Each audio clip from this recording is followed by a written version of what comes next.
channel, Bait Cuisine.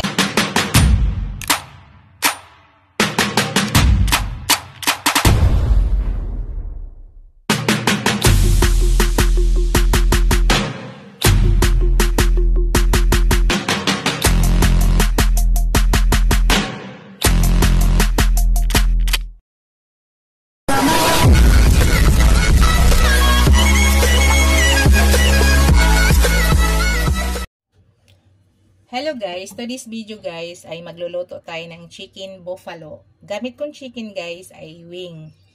Yan po yung wing guys, ginanyan ko lang po. Pero yung malalaki guys ay hinati ko. Ginanyan ko po.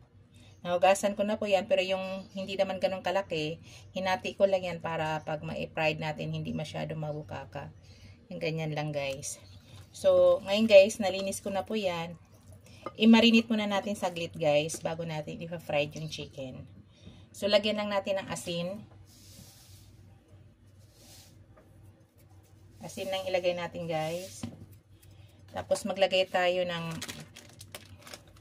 onion powder.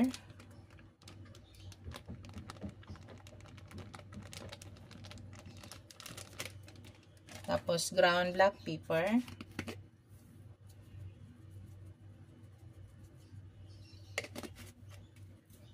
Tapos, imimix po natin guys.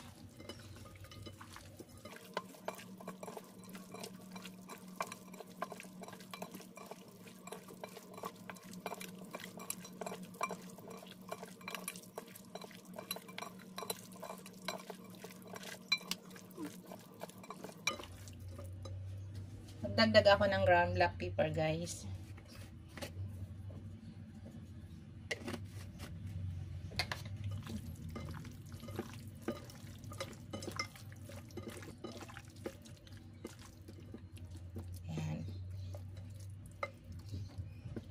Set aside muna natin guys.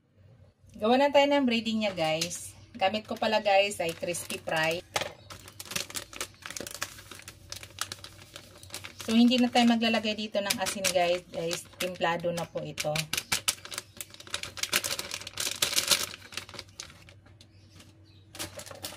Maglagay lang ako ng onion powder at saka ground black pepper.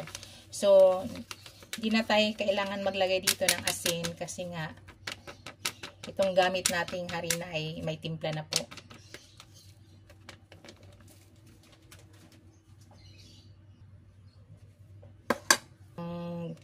Onion powder.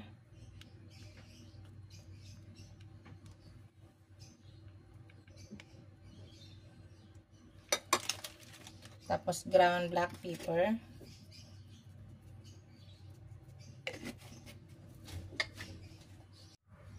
Maglagay din tayo ng guys, chili powder.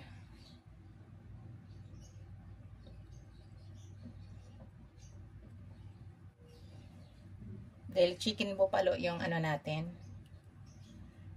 Ang ating flavor ng ating chicken.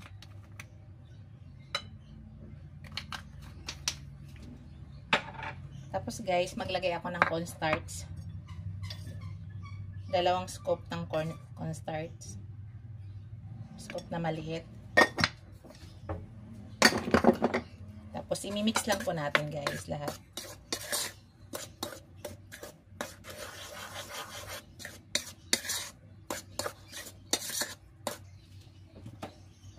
Tapos next, i-cook natin yung dito, yung chicken.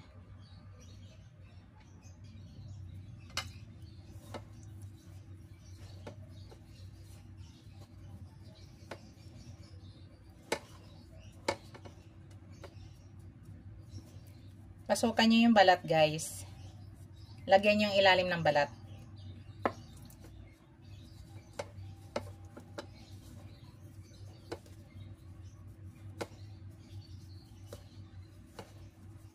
Tapos pagpag nyo para matanggal yung extra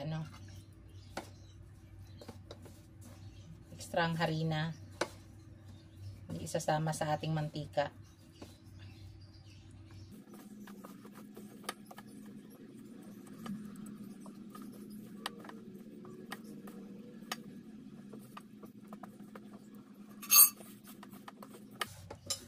mayroong natira guys.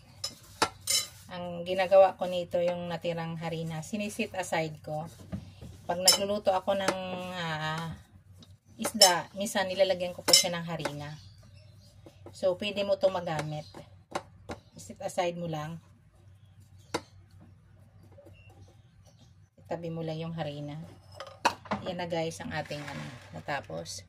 So, ngayon guys, magpa-fried na tayo ng chicken natin. Hello guys, mag-start na tayo ng fried ng ating wing. Yan, nagpainit na po ako. Mainit na guys, maglagay na ako ng mantika.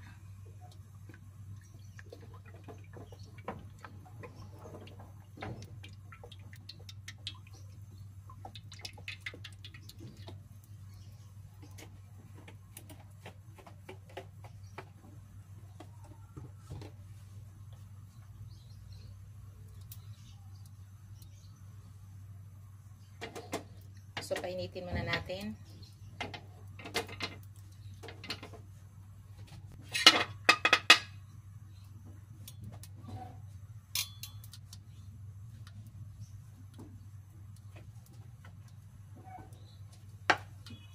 Yan, mainit na guys. Ilagay na natin.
Yan, i-fried lang muna natin guys.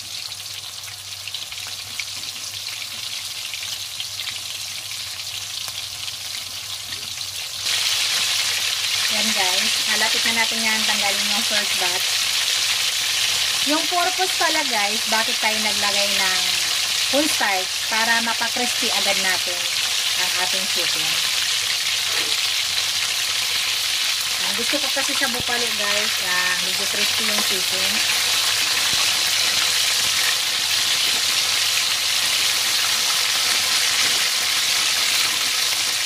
Pwede na natin tanggalin yan guys.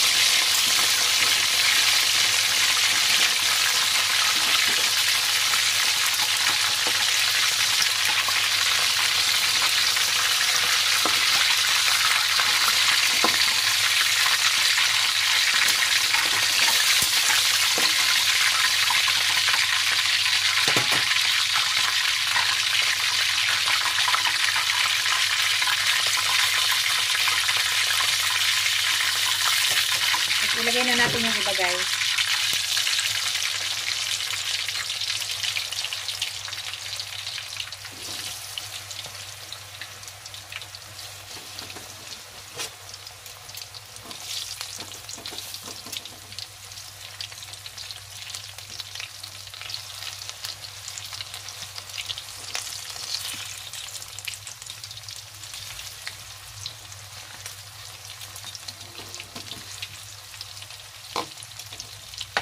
So, hintayin ulit natin guys.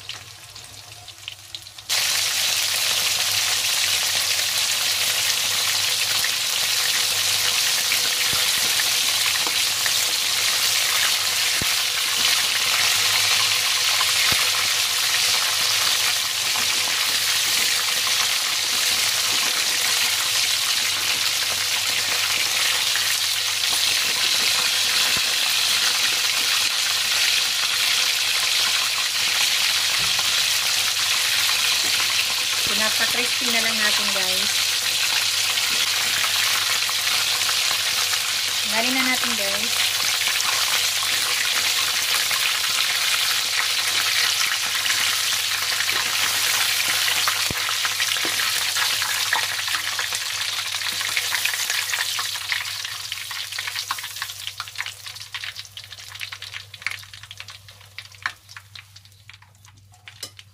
Tapos ilagay na natin yung last batch. Tapos na. Tapos gagawa na tayo ng buffalo sauce after nito.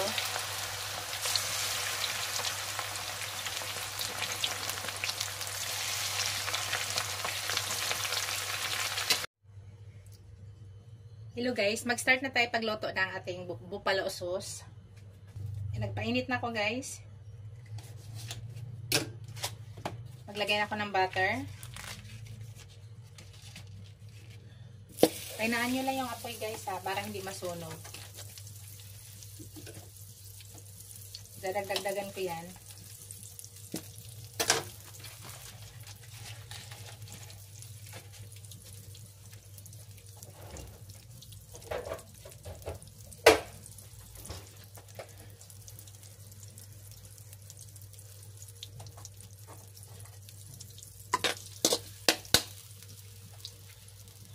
Ilagay na natin ang ating bawang guys. Ang bawang hindi ko masyado niliitan. Gusto kasi namin nga may makikita namin ang bawang mamaya.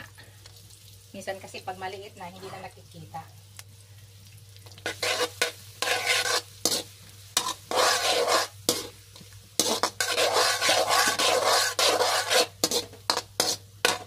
So lutuin lang natin saglit yung bawang. Saglit lang po yan maluto. Atin lang lutuin saglit.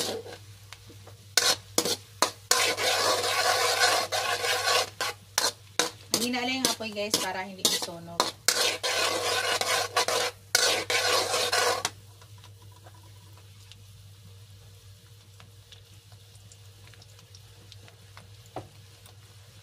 Pag ayaw nyo na masyado maanghang guys ha, bawasan nyo yung anghang. Kami kasi mas gusto naming maanghang. Kaya medyo marami ang nilalagay ko na hot sauce. Pero kung ayaw nyo naman ng marami, yun naman yung maanghang, konti lang ilagay. Sa akin kasi hindi buffalo kung hindi maanghang.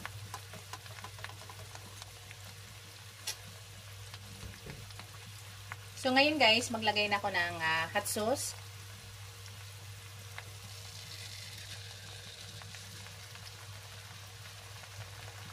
Dagdag kaunti. Dito guys ay naglalagay ako ng ng ketchup. Yan, isang ganun lang. Estimate lang lahat guys. Kung ano kadami yung chicken nyo. Wala nang sukat-sukat yan. Tapos maglagay na ako ng chili powder or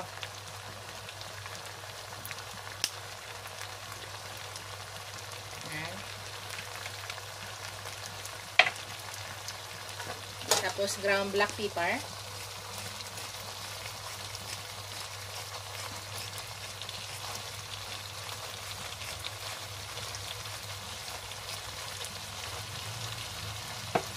Tapos maglagay ako ng suka guys na kaunti para iti-twist lang natin yung lasa.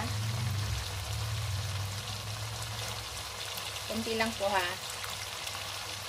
Ayan.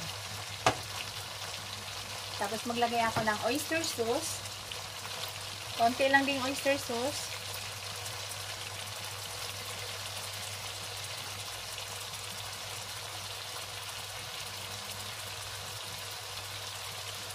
Tapos maglagay ako ng paprika. Maglagay tayo ng paprika.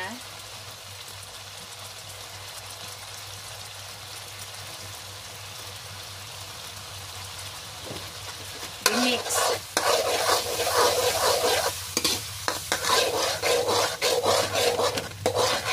Wala akong honey guys. Ngayon maglagay ako ng sugar na kaunti. Kasi dapat honey. Wala. Naubusan po ako ng honey ngayon. So maglagay tayo ng sugar na 2 scoop. Na maliit ha. 2 scoop na maliit. Dapat honey.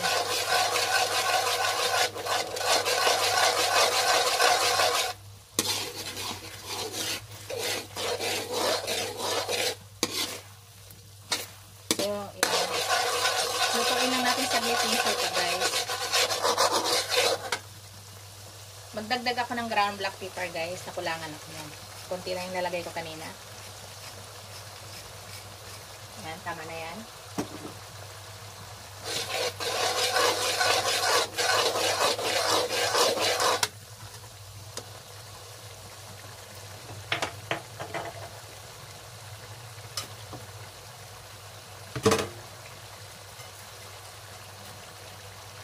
Ayun guys, lagay na natin ating chicken.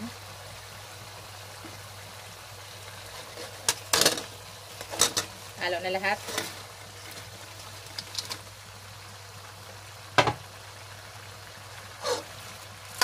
Then mimix natin. Siguraduhin lang nyo guys na ma-mix nyo lahat. Lahat ay malagyan nyo ng sauce. Guys, mahina lang yung apoy ha. Mahina lang yung apoy na gamit natin. Yan, kailangan malagyan siya lahat ng sauce.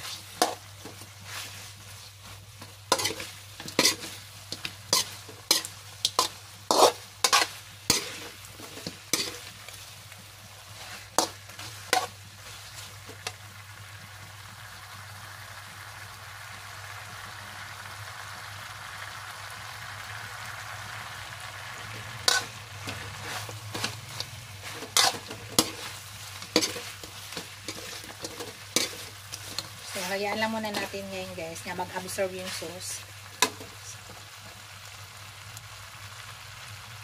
Tapos mahina lang yung apoy.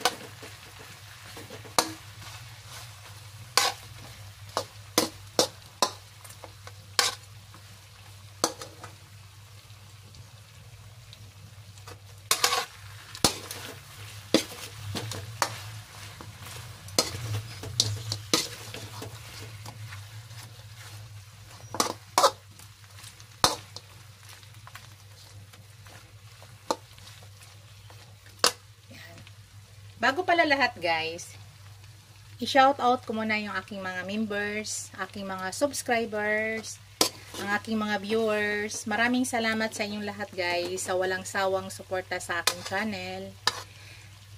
Thank you! Sa hindi pa nakasubscribe sa aking channel guys, please subscribe nyo ako at huwag nyo kalimutan paki-hit yung notification bell para kayo ay updated sa aking lahat na upload video ko. Maraming salamat!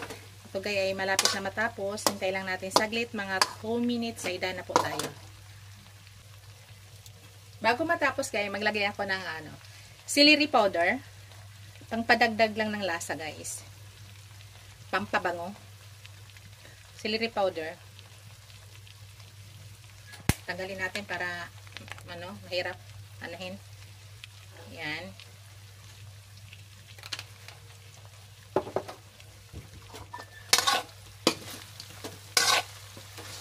Napakabango nito guys. Gusto ko nito yung celery powder. Ang bango. Sarap.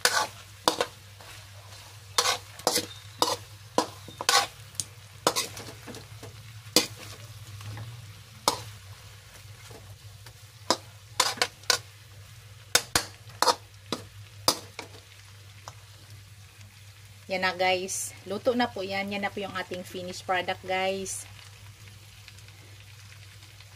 Luto na po. Patay na natin yung ating apoy. Yan na po yung ating finished product. Thank you for watching guys. Don't forget to like, comment, and subscribe to my channel. Bye guys! See you in my next video. Bye!